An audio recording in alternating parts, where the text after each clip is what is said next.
Hello, everyone, and welcome to another edition of Can You Hear Me? I'm Rob Johnson, president of Rob Johnson Communications. Thanks for being with us today. And I'm Eileen Rochford, CEO of the marketing and strategy firm, the Harbinger Group. So today we have a fascinating topic that we're going to delve into.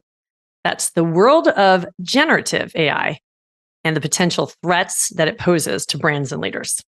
So as you may know, earlier, I think it was in the spring, we dedicated 2 episodes to AI, and we discussed the merits and the uses of generative AI to a certain degree. And we felt that now, since a lot more has changed, there have been so many rapid developments in this space, this would be a really good time to discuss the potential pitfalls that come along with it. So the primary differences between generative AI and traditional AI, so it lies in their objectives and functioning. While traditional AI aims to perform, specific tasks based on predefined rules, patterns, things like that, generative AI is the type that goes beyond this, limitation and strives to create entirely new data that resembles human created content. Hence, lots of those dangers.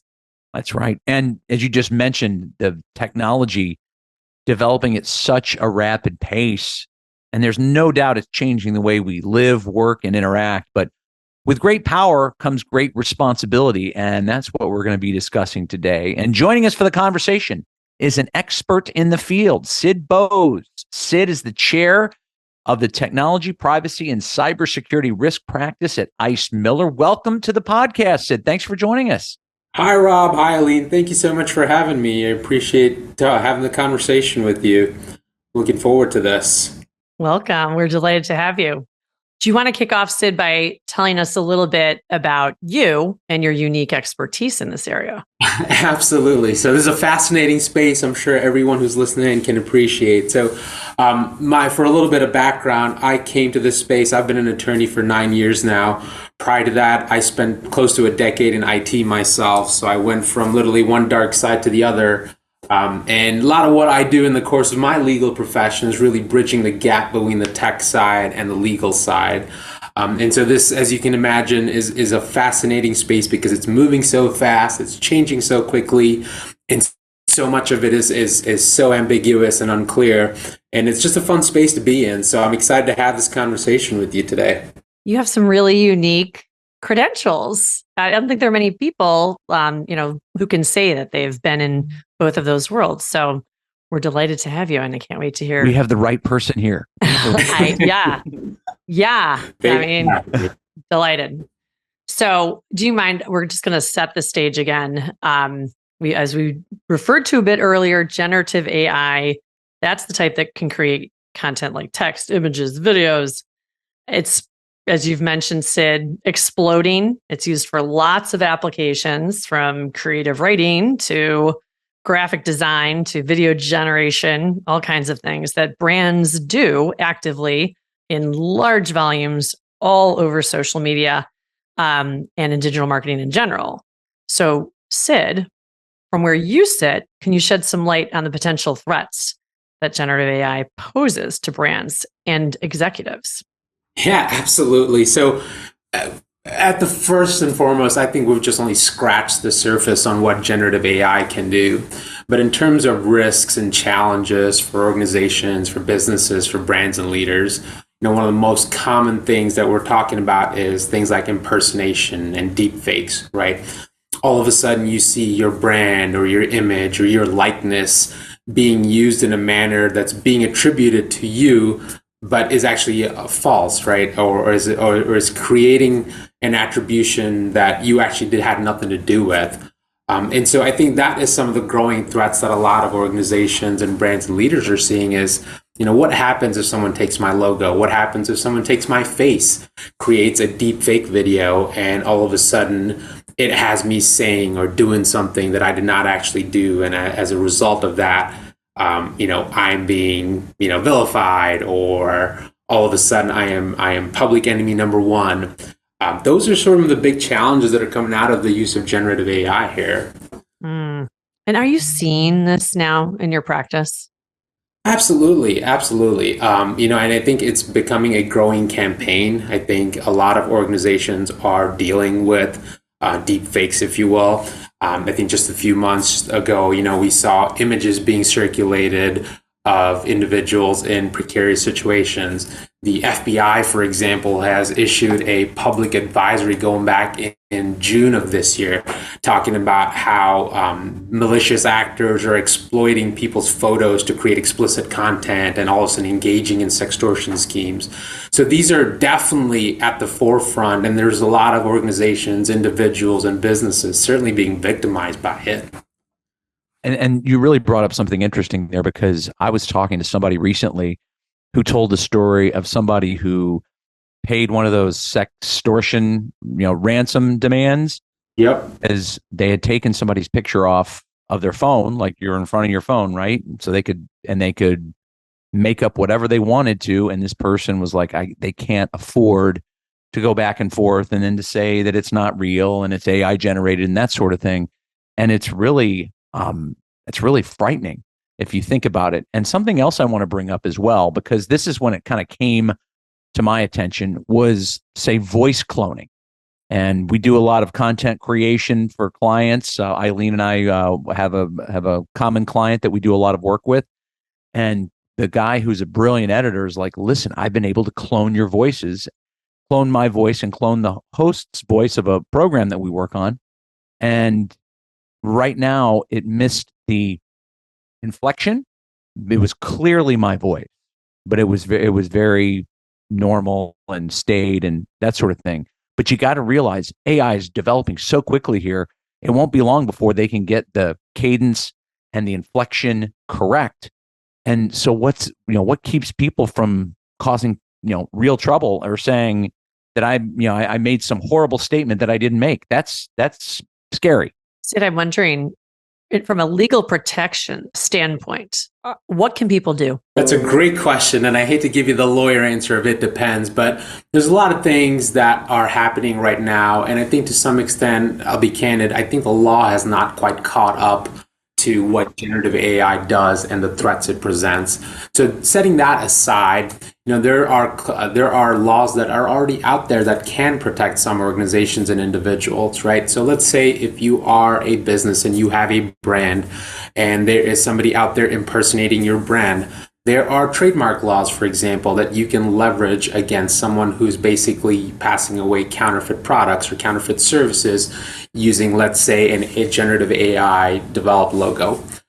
For individuals, for example, there are rights of publicity that they can, laws that afford them rights of publicity that they can afford to go after these individuals. But again, the challenge I think I still see is that the law has not caught up with what generative AI can do. And because of the rapid acceleration that we're seeing with generative AI, it still has raised some serious questions about how the technology can be deployed, how it can be misused, and really how it's going to victimize individuals and organizations. That part right there too really sounds, it's sort of like, this whole thing feels like the Brave New World, right?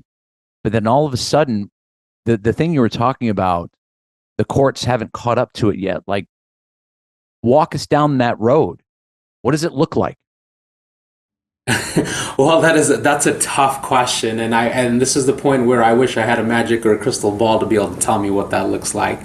Right now we are seeing a large number of cases go around generative AI. We have, for example, copyright litigation, right, where plaintiffs allege that owners of copyrighted materials, plaintiffs who are the owners of copyrighted materials, their materials are being used within AI platforms to be able to train those AI platforms. And all of a sudden, these AI platforms have gotten so good because of their use of copyrighted material. Similarly, we have cases where visual artists, for example, are going after generative AI image generation engines, companies that develop, let's say, AI generated images, making the claim that, because they scraped and copied over copyrighted images to train their AI model, that's the reason why their AI model is so good, and as a result are trying to make a claim there. So a lot of these cases are still at their infancy, right? We're still yet to see how they're going to play through the court system. A lot of these court cases, only time is going to tell. We have a number of different cases still early in their infancy as far as going through the court systems, and it's hard to predict where a court will come out on a lot of these issues. And so it's unfortunately a situation where we do have to wait and see to see how courts are going to look at these technologies, review how the laws apply to them, and really come to an outcome of whether or not these laws can treat the issues that are being raised by generative AI. So is there a possibility that, unbeknownst to you, you could be, quote unquote, considered stealing somebody's copyrighted material or something because AI is calling from so many different sources? Is that a possibility? I think that's a very real possibility, and that is one of the challenges with respect to generative AI that I've been counseling a lot of my clients on, is understanding the intellectual property implications of using such tools. A lot of AI models, when they're trained, you may not actually understand what goes into training them and where that source data came from or that source material came from. And you may inadvertently step into a situation where you have content that is created that violates someone's copyrights, or it could potentially create a likeness that you did not intend to have. And all of a sudden you enter into a realm of potential intellectual property issues that you otherwise thought you sort of had, bypassed by the use of these AI tools. You're making me think about, of course, as a business owner in a marketing agency where, we're using these tools. I'm starting to freak out. I'm sweating here. You can't see that, but yeah, I'm sweating. Okay. You're making me think, Sid, about how can people like us who are using AI and we are not educated enough, what should people like us do? Where can we go maybe to learn some of this stuff that would help us avoid the pitfalls that you just described? Sure. So I think first and foremost, understand how these platforms work, understand how these tools work, understand sort of what goes into them, and basically try to get at least a foundational understanding of what it does and how it does it, right? I am not a car mechanic, for example, but I have a basic understanding of how engines work, right? I have a basic understanding of how gasoline plays a role in it. And I think if you start there and work your way from there, you get to a better point of understanding the risks. Trust certain AI platforms. You go through and use a generative AI tool. Understand if you've done any diligence on them. Do you know what they use to train their platforms? Do you understand what type of material they build their platforms on? Do you understand what sort of assurances they give you when you use generative AI tools to create content, right? What are the terms of use on those websites say? Hey, with respect to that content, do they make any representations to you? Do you give you any assurances about the quality or the intellectual property rights in those materials? Those are the types of things you need to start paying attention to. And if you start looking at those elements, if you start looking at those components, you will have a much better sense of the risks that come from the use of generative AI materials. And I think if you start there, you will definitely be ahead of most other people who are not taking such deliberate steps. I want to jump in and talk a little bit about the real world issues of these threats that exist. You were talking about a few minutes ago about sextortion, where somebody can just use your picture and put you in a compromising position, or even like clone your voice and have you say something that you never said. These are possibilities for the folks out there that don't have good intention. And I'm wondering, what in the world can you do once that bell has been rung and you're playing defense? Sure.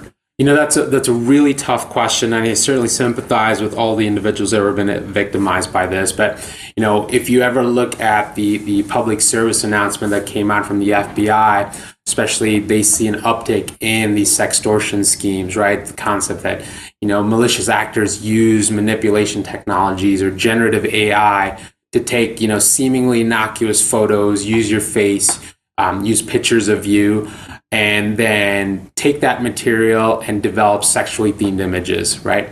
And there's a lot of the different things that you should be thinking about doing, right? One, use discretion, for example, when you are posting images on social media. Social media is great. It certainly provides a feature and a capability that we might not otherwise have on other channels, but it also runs a risk. when you share images of yourself, when you share videos of yourself, when you share personal information, especially on an online medium, just understand that there's a risk for that to be captured and manipulated. Keep constant vigilance, if you will, right? And this would apply not just to individuals, but even businesses and organizations. If you, for example, have services that help you with brand monitoring, do you keep tabs on social media to see if all of a sudden your name is trending? Do you have privacy settings applied on your social media accounts that limits how much access to images and content that you publish are available to the public? Those types of controls are starting to become more and more key as you try to grapple with, as individuals try to overcome these types of risks. When you have, for example, especially those with a strong social media presence, if you get requests from individuals or if you get requests from other organizations, right? Do you understand who you're accepting requests from? Do you know who you're communicating with in the course of these conversations? Do you know who you're sending images to in a lot of these engagements? So understanding those things and not sort of inherently relying on the benefits of a social media platform, I think that's going to be key for a lot of folks. This is such good advice. I just want to pause and think. Now he's got everybody sweating like, oh my gosh, that I got to think about that now. I got to think about deep breaths. Okay. And really the point you were just making though about the watching what you post, the frequency and that sort of thing sort of runs counter to the whole idea of social media, even in a professional environment, say like a LinkedIn, where you're trying to elevate your brand there. We've lauded certain people that do that with great frequency. And what you're saying is you might want to tread lightly. Yeah, absolutely. I think, I have a lot of clients who heavily rely on brand presence and online presence to just sort of be their mainstay in terms of marketing and social awareness. And I think some of that now needs to also address, is there something as too much, or is there something that potentially puts me at jeopardy or at a risk for, let's say, deep fakes out there?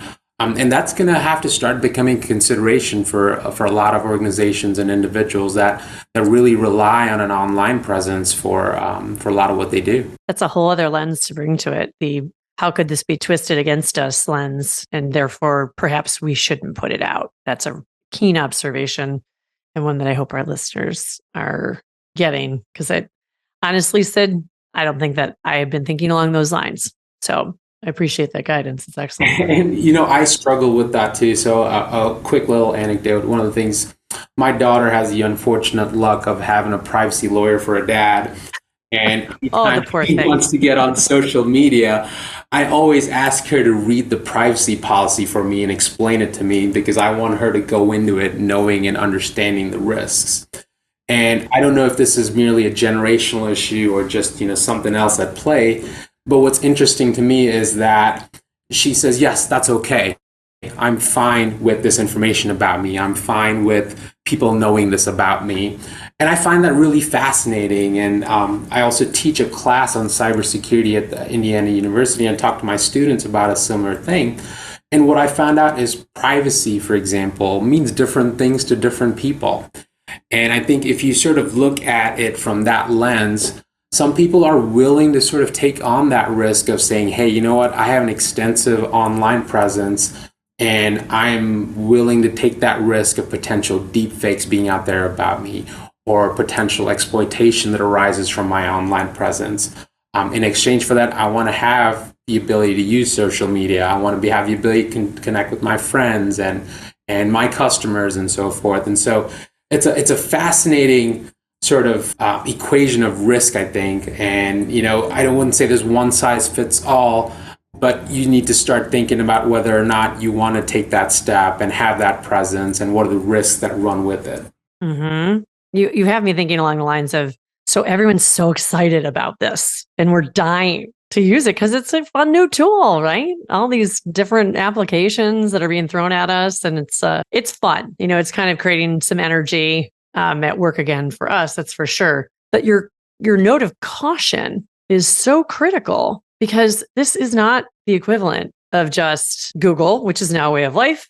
And there's, You can toss anything into a search bar and get what you need back. And that's truly become a way of life, right? That's just how our brains are even now functioning. But it's not the same thing. There's so much more in play here when you bring in the use of these tools that open us all, particularly brands and very visible executives, up to some damaging or possibly damaging situations. You have me thinking, I've written down in my notes that FBI warning that was issued earlier. I think you said in June, like, go find FBI warning and read it. So yeah, that's definitely a link that we'll put in our speakers notes or show notes rather. Yeah, I just this just came out a couple of weeks ago, just to show you sort of how core and critical and how fast this has moved along. And I think it's also a topic that's apropos for us. The Federal Election Commission, they've joined the debate on artificial intelligence. And what they are contemplating right now is law that would prohibit the use of deepfakes in the course of, let's say, election campaign and so forth. And I know sort of as the United States is currently, there's definitely a strong focus on voter fraud and election issues. But I think it just really speaks to how important, how critical this has become, that even the Federal Election Commission has taken a strong and serious step towards that, trying to address, hey, what are the rules we need to issue with respect to the use of deepfakes, let's say, in the course of election campaigns and so forth. So how would they put teeth around that and enforce it? You know what? That's a great question, and I think that is still up for debate at this point. What they have done is seek out comments, and their goal again is to crack down on what was traditionally thought of as sham websites or organizations that were basically trying to pass off bogus material as being attributable to a candidate. Now they're trying to take that to the next level to address deepfakes, right?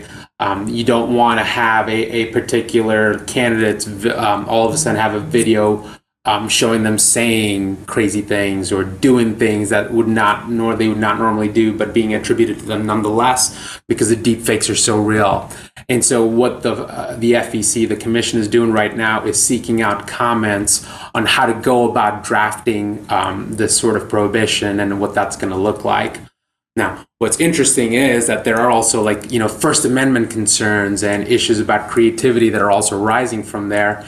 But again, a lot of this is yet to be settled, and it's going to be something that, we have to work through to see how this is all going to land. Well, I have a question, if you don't mind me tossing it. Just said. Absolutely. Fire away.